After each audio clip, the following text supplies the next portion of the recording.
아이폰은 갓폰이 맞습니다. 사람은 언제나 새로운 걸 추구합니다. 새로운 것이 나오면 당연히 사고 싶죠. 그리고 애플의 아이폰은 새로 나왔습니다. 아이폰 XS, 아이폰 XS 맥스, 그리고 아이폰 XR이 출시가 됐죠. 그럼 사시면 됩니다. 이전 버전으로 아이폰 X을 사시던 분들은 그냥 사시면 됩니다. 왜냐고요? 디자인이 하나도 변하지 않았기 때문이죠. 가족들에게 전혀 들킬 일이 없습니다. 제가 이걸 아이폰 XS로 바꾼다고 해도 전혀 바뀔 일이 없어요.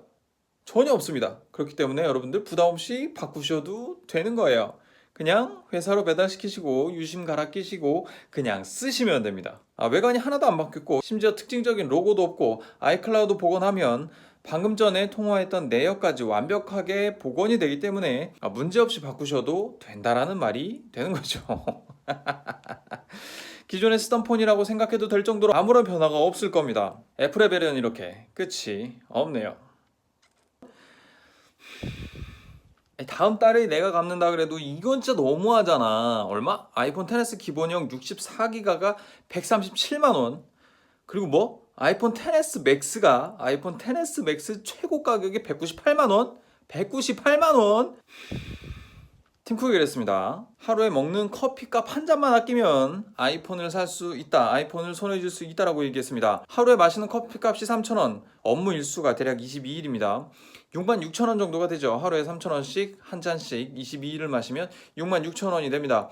가만 보면 제가 한 달에 내는 기기 할부금과 완전 동일하죠. 지금 현재 163만원짜리 아이폰 X의 할부금으로 나가고 있으니까요. 이 정도면 비슷한 건데 이 정도면 팀쿡 그래 성견지명이 있어. 야 우리 팀쿡 형님 계산 하나 확실하네 라고 생각할 수도 있겠습니다만은 그런데 말입니다.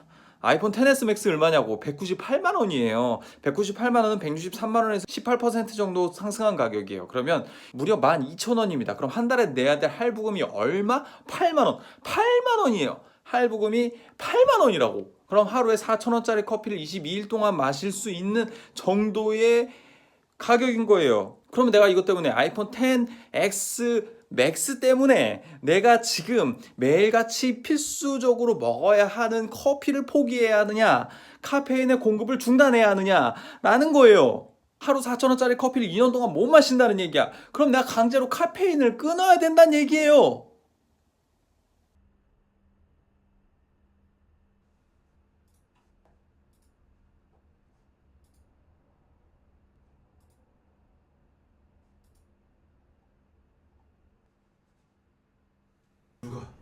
구매 불가.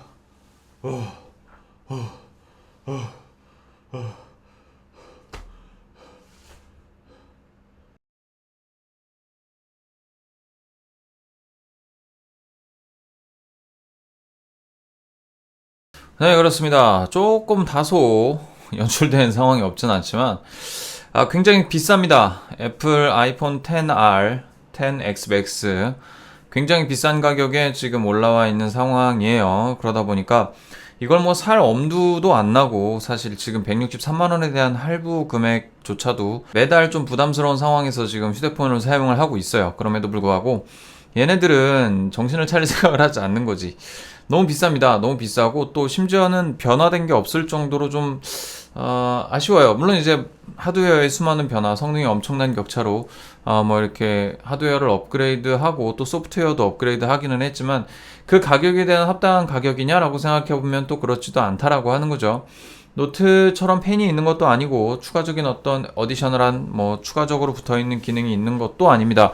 심지어는 전작과 디자인이 완벽하게 동일할 정도로 정말 아무도 눈치채지 못할 만큼 완벽하게 동일할 정도로 하드웨어가 거의 똑같은 형식으로 출시가 됐어요. 그러다 보니까 이거를 사는 게 사는 거냐, 그냥 애플에게 정기 구독료를 주는 게 아니냐 싶은 생각이 들기는 듭니다.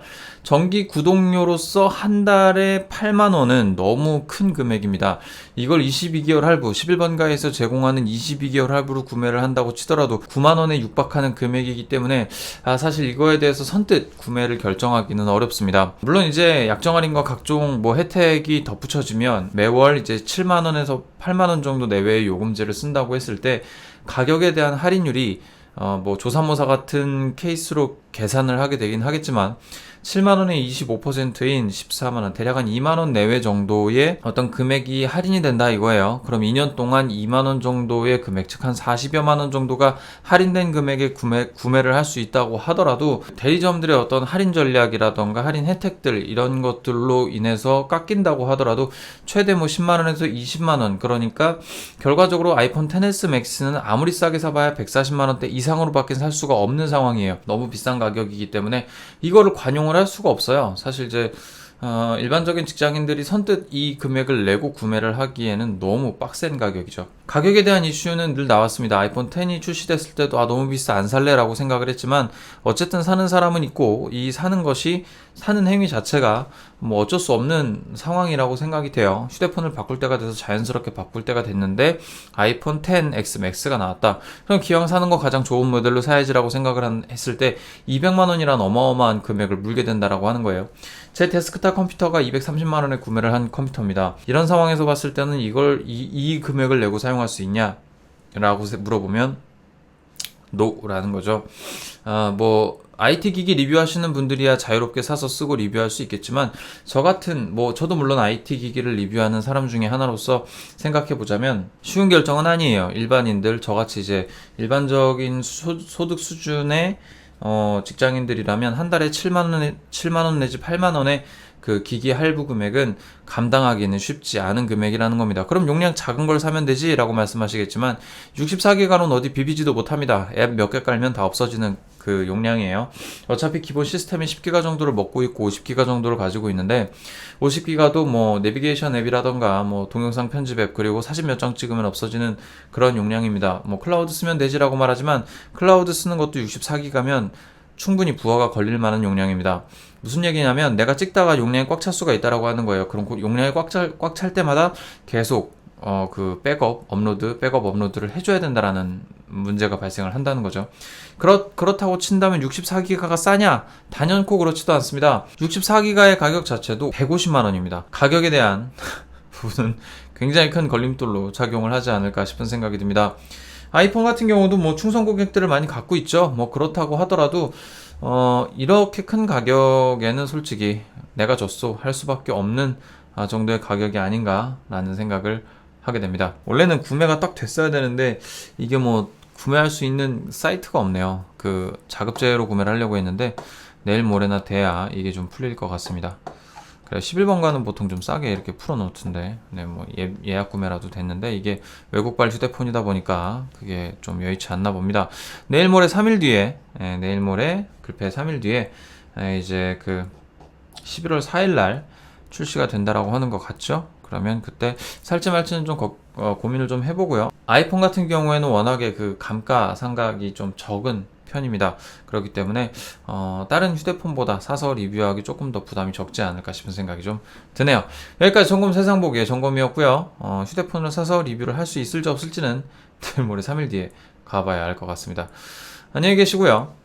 재밌게 봐주셔서 감사합니다. 재밌게 보셨다면 좋아요와 구독하기를 꾹 눌러주시고 재미없게 보셨다면 좋아요와 구독하기를 꾹 눌러주시길 바랍니다. 구독하기 누르신 분들 구독 취소하기 있기 없기? 없기.